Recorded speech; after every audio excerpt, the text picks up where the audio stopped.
Il est souvent dit que les histoires les plus bouleversantes ne commencent jamais par un cri, une dispute ou un geste brutal. Elles naissent plutôt dans un murmure, un frisson imperceptible, une sensation vague qui trouble le cœur avant même que l'esprit ne comprenne ce qui se passe. Et pour Anne-Elisabeth Lemoine, figure emblématique de la télévision française, femme solaire, professionnelle irréprochable et personnalité appréciée du public, l'histoire de sa chute émotionnelle commence exactement ainsi, par une déchirure si fine qu'elle paraissait invisible. Pendant des années, Anne-Elisabeth a incarné l'élégance tranquille, l'intelligence spontanée et la proximité chaleureuse que les téléspectateurs recherchaient dans un paysage médiatique souvent trop lisse ou trop artificiel. Sur les plateaux, elle maîtrisait chaque silence, chaque sourire, chaque mot. Mais derrière cette assurance professionnelle se cachait une femme qui, comme tant d'autres, mettait toute sa confiance dans une vie amoureuse qu'elle croyait solide, ancrée, inébranlable. Raconte le moment où la première fissure a commencé à se former, bien avant que la vérité n'explose.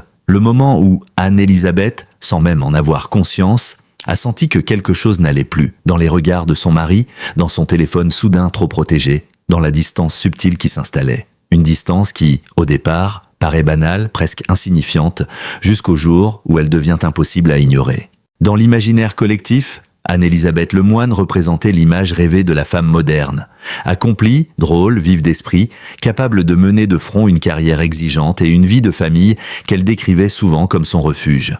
Pendant des années, elle parlait de son mari comme d'un partenaire discret mais essentiel, celui qui la soutenait lorsque la pression médiatique atteignait des sommets. Leur complicité semblait évidente. Apparition publique maîtrisée, rares confidences en interview, sourire subtil mais sincère. Rien, absolument rien, ne laissait présager que cette relation, que beaucoup de Français considéraient comme exemplaire, cachait une tempête silencieuse. Mais les couples parfaits n'existent pas. Et ceux que la lumière des projecteurs éclaire en permanence sont souvent les plus fragiles. C'est précisément cette fragilité, longtemps masquée par les obligations professionnelles et médiatiques, qui allait devenir le point de départ d'une douleur immense. La première chose qu'Anne-Elisabeth remarqua fut un simple changement d'emploi du temps. Au début, elle n'y prêta pas attention. Son mari parlait de réunions tardives, de projets urgents, de déplacements professionnels imprévus. Rien d'alarmant. Mais quelque chose dans son ton avait changé. Une hésitation à peine perceptible. Un regard qui évitait le sien une seconde trop longtemps. Une nervosité inhabituelle lorsqu'elle lui posait des questions anodines. Les femmes ne se trompent presque jamais lorsqu'il s'agit de pressentir un danger émotionnel. Elles le sentent dans leur ventre, dans leur poitrine, dans leur respiration. Anne-Elisabeth, avec sa sensibilité aiguë de journaliste habituée à observer le langage corporel des invités, ressentit cette dissonance avant même de pouvoir l'expliquer. Pourtant, elle ne voulut pas y croire. Comme tant de femmes brillantes, elle préférait penser qu'elle se faisait des idées. Qu'elle était fatiguée, que sa carrière l'occupait tant qu'elle devenait peut-être trop sensible, trop vigilante. Mais le doute, une fois né, grandit toujours. Un soir, elle remarqua que son mari gardait son téléphone constamment face cachée, écran vers la table. Ce geste, en apparence anodin, alluma en elle une alarme silencieuse. Puis il mit un code plus long, plus complexe. Puis il emporta son téléphone même pour aller dans la salle de bain. Cela n'était jamais arrivé auparavant. Les habitudes les plus simples sont souvent les premières victimes lorsqu'une vérité dérangeante cherche à se cacher. Et Anne-Elisabeth, bien qu'elle se voulût rationnelle, ne put s'empêcher de remarquer ces détails. Mais la douleur, pour l'instant, n'était encore qu'un pressentiment. Petit à petit, le couple cessa de partager ces moments minuscules mais essentiels. Un café pris ensemble le matin, un fou rire spontané, un regard complice pendant un dîner. Son mari semblait ailleurs, perdu dans ses pensées, absorbé par un secret qu'il refusait de partager. Lorsqu'elle essayait d'obtenir une conversation sincère, il esquivait, relativisait, détournait les questions avec une habileté déconcertante. Anne-Elisabeth, elle, se battait intérieurement pour préserver une normalité devenue fragile. Elle voulait croire que ce n'était qu'une période difficile, un passage, que tout finirait par s'arranger. Mais au fond d'elle, une voix insistante murmurait « Quelque chose a changé, et tu dois découvrir quoi ?» Le moment décisif arriva un soir où son mari, distrait, laissa son téléphone sur la table du salon pour aller répondre à un appel professionnel dans une autre pièce. L'écran s'alluma soudain, révélant un message entré sans qu'elle ait eu le temps de détourner le regard. Un prénom, un cœur, une phrase trop intime pour être mal interprétée. Anne-Elisabeth sentit son corps se glacer, elle voulut se persuader qu'elle rêvait, qu'elle avait mal lu, qu'il s'agissait d'une mauvaise blague. Mais elle savait. Ce fut un choc silencieux. Un coup porté non pas au visage mais au cœur, un coup dont on met des années à se remettre. Et surtout, le prénom affiché sur l'écran n'était pas celui qu'elle aurait pu imaginer. Ce n'était pas une collègue de travail. Ce n'était pas une femme jeune rencontrée à un événement professionnel. Ce n'était pas une inconnue séduisante. C'était quelqu'un qu'elle connaissait, quelqu'un qu'elle respectait, quelqu'un à qui elle n'aurait jamais attribué un rôle dans la destruction de sa vie privée. Cette découverte ne fit qu'amplifier sa détresse. Ce n'était plus seulement une trahison amoureuse, c'était une trahison morale, intime, profonde. Paradoxalement, plus la révélation se rapprochait, plus Anne-Elisabeth se retrouvait seule. Comment confier à quelqu'un une épreuve si intime ? Comment avouer qu'elle, la femme forte, la professionnelle reconnue, était en train de perdre le contrôle de sa vie privée ? Son entourage, habitué à la voir rayonnante, ne remarquait rien. Elle souriait encore face aux caméras, animait encore ses émissions, plaisantait encore avec ses invités, mais elle rentrait chez elle avec un poids immense dans la poitrine. La solitude était parfois plus destructrice que la trahison elle-même. Les infidèles finissent toujours par commettre une erreur. Un geste trop rapide, un sourire trop large en lisant un message, un parfum étranger sur une chemise. Dans le cas du mari d'Anne-Elisabeth, ce fut un simple oubli. Il connecta par erreur son téléphone à la tablette que le couple utilisait depuis des années pour organiser les activités familiales. C'est ainsi qu'un historique de messages, de photos et de conversations apparut soudainement sur l'écran. Et cette fois, il n'y avait plus de doute possible. Plus de zone grise. Plus de mensonges capables de masquer la vérité. La liaison était réelle, installée, profonde. Et surtout, avec une femme dont Anne-Elisabeth n'aurait jamais imaginé le nom associé à celui de son mari. La réaction d'Anne-Elisabeth fut celle d'une femme qui découvre que sa vie n'était qu'une illusion soigneusement construite. Son cœur s'accéléra, son souffle se coupa, ses mains tremblèrent. Elle se sentit trahie, humiliée, brisée. Mais elle resta silencieuse, parce que la douleur, lorsqu'elle est trop intense, ne s'exprime pas. Elle paralyse. Cette nuit-là, elle ne dormit pas. Elle resta éveillée, revivant chaque souvenir du couple, chaque moment heureux, chaque déclaration d'amour, se demandant lesquelles avaient été sincères et lesquelles avaient été contaminées par le mensonge. Ce fut le début de la fin. Le lendemain, elle apparut à la télévision comme si rien ne s'était passé. Elle sourit, conversa, anima, réagit avec la même vivacité que d'habitude. Les téléspectateurs n'y virent que du feu. Mais derrière ce masque professionnel se cachait une femme en train de se briser. Elle s'en voulait de ne pas avoir vu les signes plus tôt. Elle culpabilisait. Elle cherchait des raisons. Elle tentait de comprendre pourquoi son mari avait choisi une autre femme. Et surtout, pourquoi cette femme-là. Dans un monde où l'image est reine, Anne-Elisabeth devait préserver la sienne, même lorsqu'elle s'effondrait intérieurement. À partir de ce moment précis, Anne-Elisabeth décida de chercher des réponses plutôt que de continuer à se torturer. Elle voulait comprendre l'ampleur de la trahison, connaître l'identité exacte de la femme, comprendre comment et pourquoi cette relation avait commencé. Elle était journaliste. Elle savait enquêter. Elle savait fouiller, analyser, observer. Et cette fois, l'enquête n'avait qu'un seul objectif, sauver sa dignité. Ce fut ainsi que commença le parcours qui allait la mener vers l'une des découvertes les plus douloureuses de sa vie. Une vérité qui allait bouleverser non seulement son couple, mais aussi son image publique, son équilibre psychologique et tout ce qu'elle croyait connaître sur elle-même. La fin de son monde venait de commencer pour le Siave. Il existe des trahisons qui frappent comme un éclair, brutales, immédiates, impossibles à ignorer. Et puis il y a celles qui s'installent lentement, presque sournoisement, comme un poison qui circule dans les veines sans que l'on en remarque les premiers symptômes.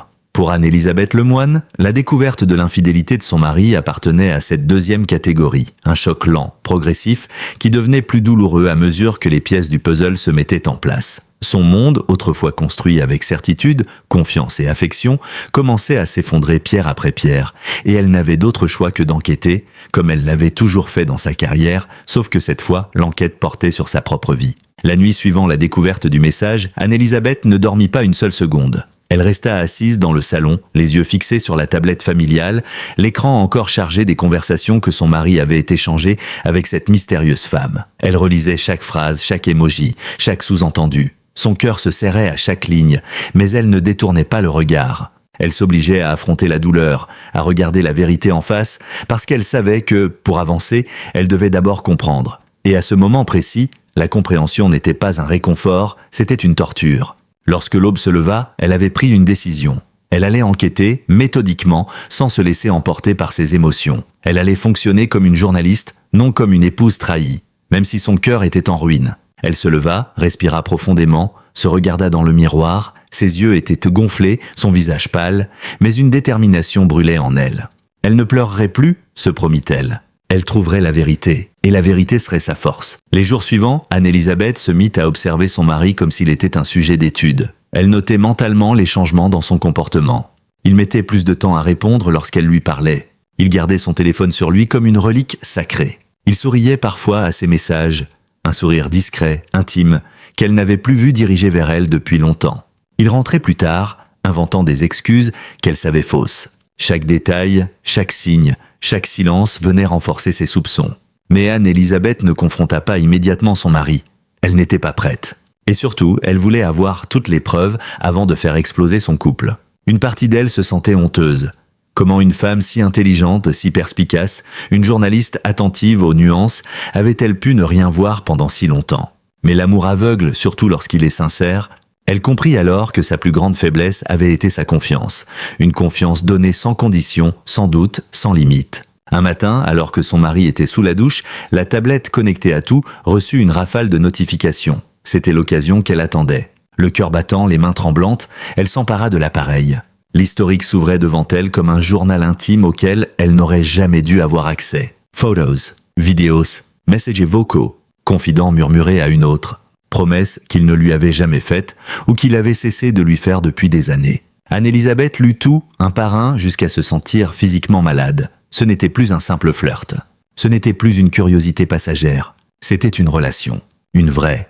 Une relation construite dans le secret, avec une intensité qu'elle n'avait jamais soupçonnée. Ce fut à ce moment précis que quelque chose se brisa définitivement en elle. Son cœur, sa confiance, mais aussi son identité de femme aimée. Elle comprit qu'elle avait été remplacée, pas seulement trompée. Mais le pire restait à venir, l'identité de cette femme. Dans les échanges, un prénom revenait souvent mais pas de manière explicite.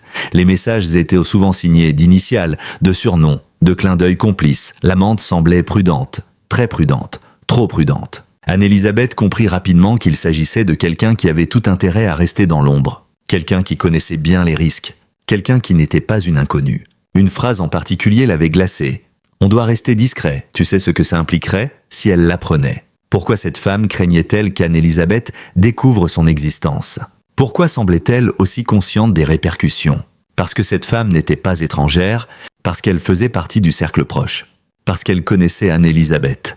Le choc s'annonçait encore plus cruel. Dans son esprit, les noms défilèrent. Des collègues du mari, des connaissances de longue date, des femmes rencontrées lors d'événements mondains, ou même, scénario encore plus douloureux, des amis d'Anne-Elisabeth elle-même.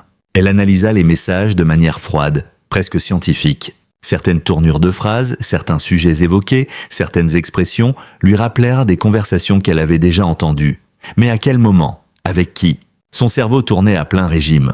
Son cœur, lui, s'effondrait un peu plus à chaque découverte. Les indices étaient là, éparpillés, cachés dans les détails, dans les habitudes linguistiques, dans les horaires des messages, dans les lieux mentionnés. Et peu à peu, un nom commença à s'imposer. Un nom qu'elle refusa d'abord d'accepter. Une fois l'enquête lancée, tout devint plus clair. Anne-Elisabeth réalisa que certaines soirées professionnelles de son mari coïncidaient exactement avec les moments où cette femme était, elle aussi, absente, indisponible ou en déplacement.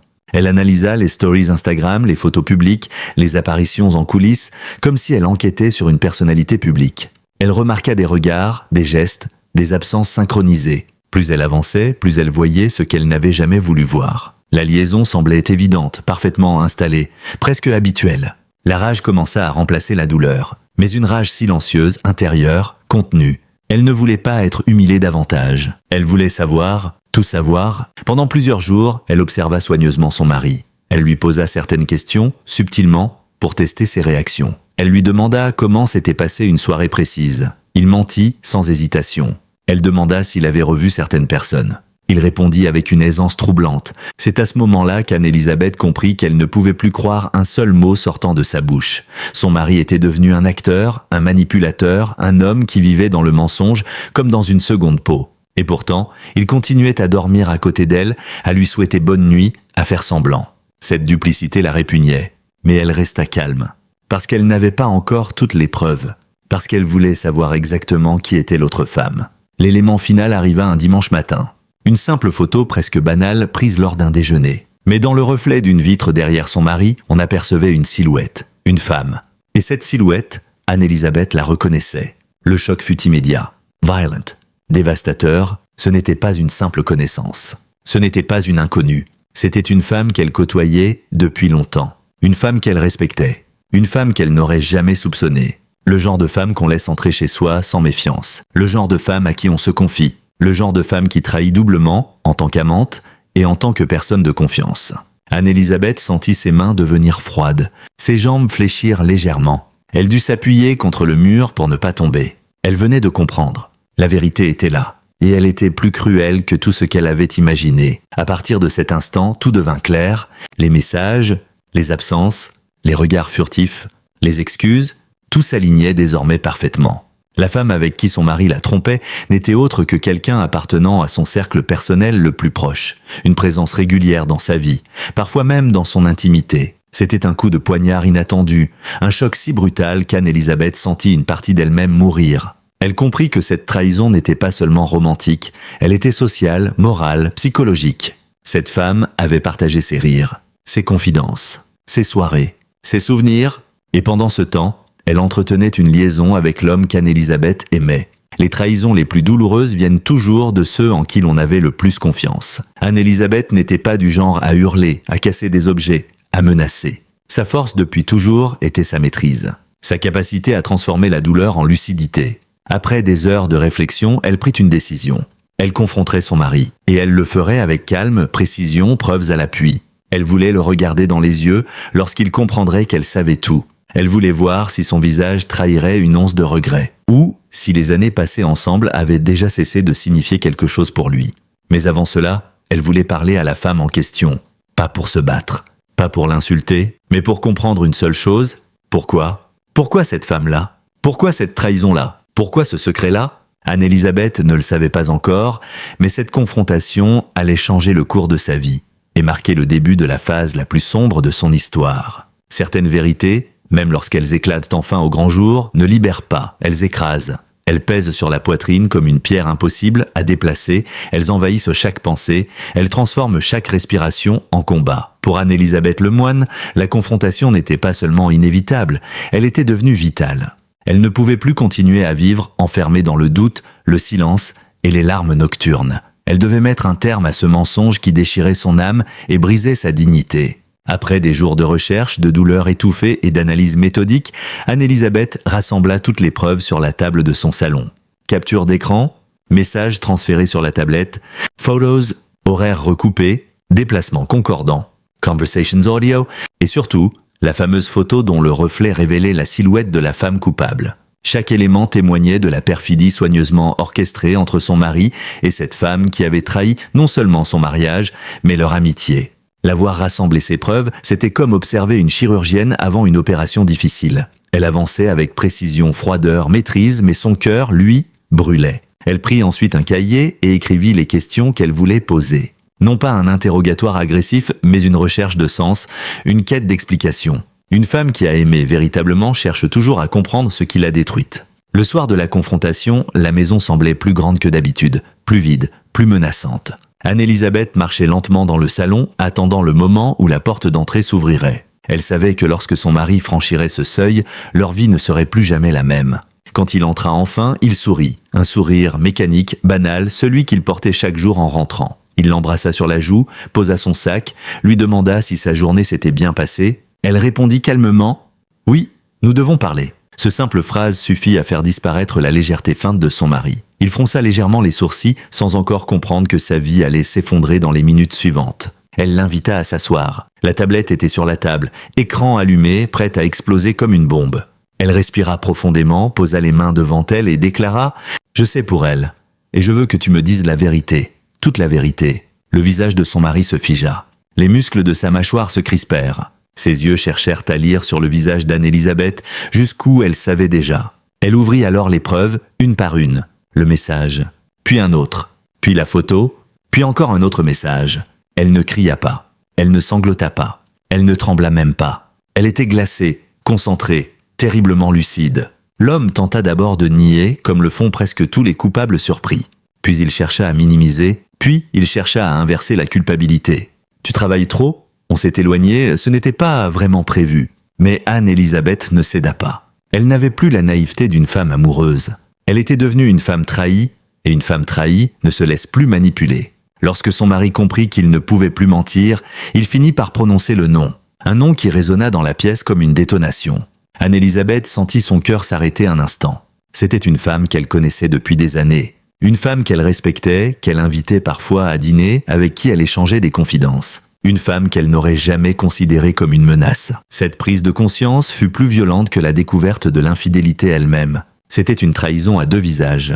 Un double coup de poignard. Une humiliation profonde. Tout son corps réagit. Un froid glacial envahit sa poitrine, ses jambes faillirent, mais elle se retint. Elle se força à rester droite, digne, imperturbable. Elle posa alors la question la plus douloureuse. « Depuis combien de temps ?» La réponse fut encore pire que tout ce qu'elle avait imaginé. Le mari avoua que la relation ne datait pas de quelques semaines ou même de quelques mois. Non, elle durait depuis plus longtemps, beaucoup plus longtemps. Une amitié trahie, des anniversaires partagés sous le même toit, des dîners où l'amante se tenait à quelques pas d'elle, des conversations où les deux coupables se lancèrent des regards que personne d'autre n'avait su interpréter. Anne-Elisabeth réalisa alors qu'elle avait vécu entourée de mensonges, qu'elle avait souri à la femme qui volait son mariage, qu'elle avait invité cette même femme chez elle, lui avait offert sa confiance, son amitié, sa générosité. C'était une humiliation insupportable.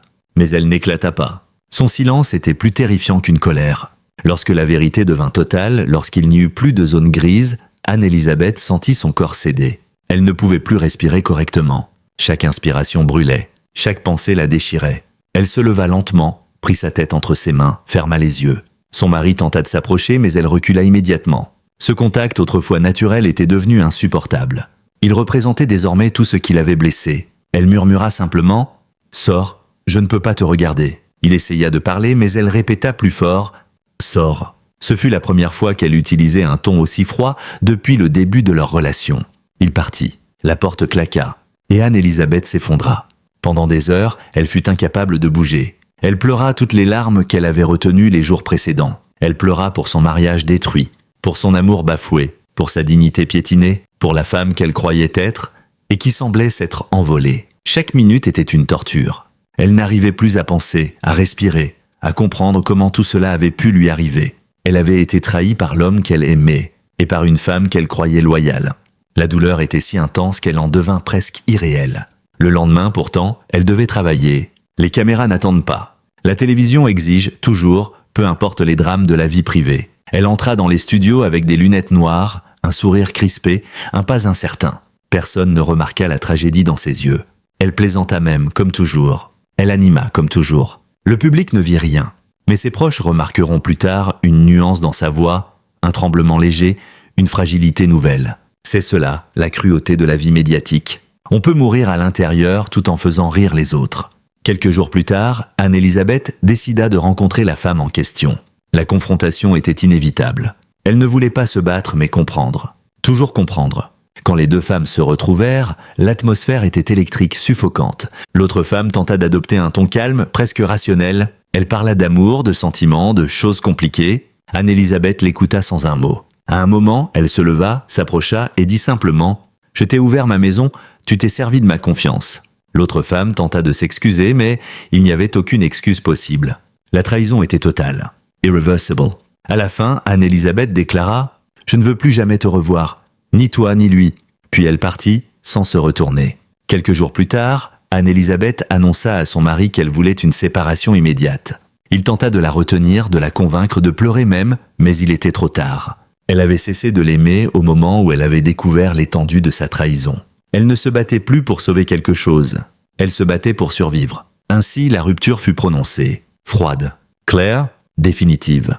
Après la rupture, Anne-Elisabeth s'isola pendant plusieurs semaines. Elle se concentra uniquement sur son travail, ignorait les appels, évitait les mondanités. Pour la première fois depuis longtemps, elle se retrouvait face à elle-même, face à sa douleur, face à sa solitude, face à sa dignité perdue. Mais peu à peu, elle commença à se reconstruire. Elle prit du recul. Elle comprit que son monde ne s'était pas effondré. Il s'était transformé. Elle redécouvrit des forces qu'elle ne soupçonnait pas. Elle renoua avec des amis fidèles. Elle reprit goût à certaines choses simples. Elle réapprit à respirer sans souffrir. La reconstruction n'était pas parfaite. Elle n'était pas rapide, mais elle était réelle. L'histoire tragique d'Anne-Elisabeth n'était pas juste la fin d'un mariage. C'était la fin d'une illusion. C'était la preuve qu'une femme, même forte, même brillante, peut être trahie, humiliée, détruite, mais jamais définitivement brisée. Elle avait perdu un mari. Elle avait perdu une amie. Elle avait perdu une part d'elle-même. Mais elle avait gagné une vérité, celle qu'elle pouvait survivre, même à la pire des trahisons. Et un jour, elle aimera peut-être à nouveau, mais cette fois avec les yeux ouverts et un cœur guéri. La vérité, lorsqu'elle surgit, n'a rien de glorieux. Elle n'est ni douce, ni libératrice, et encore moins héroïque. Elle frappe sans prévenir, froide, tranchante, impitoyable, et laisse derrière elle un sillage de douleur brute. Pour Anne-Elisabeth Lemoine, cette vérité-là fut celle de la trahison. Les semaines qui suivirent la rupture auraient pu briser n'importe qui. Nuit sans sommeil, souvenirs corrosifs, questions sans réponse, vide assourdissant d'une maison soudain trop grande. Pourtant, malgré ses blessures invisibles, Anne-Elisabeth n'a jamais cessé d'avancer. Cette épreuve lui a appris que personne, pas même les femmes fortes, admirées, lumineuses, n'est à l'abri de la trahison.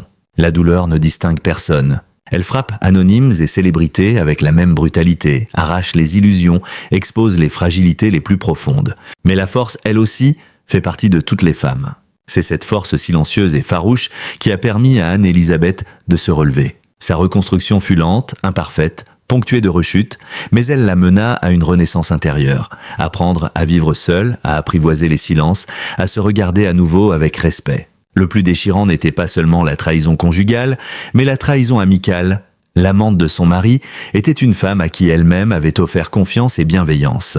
Ce double coup, amoureux et amical, est l'un des plus difficiles à guérir. Et pourtant, elle l'a guéri, pas pour oublier, pas pour pardonner, mais pour continuer à vivre fièrement, dignement, avec courage.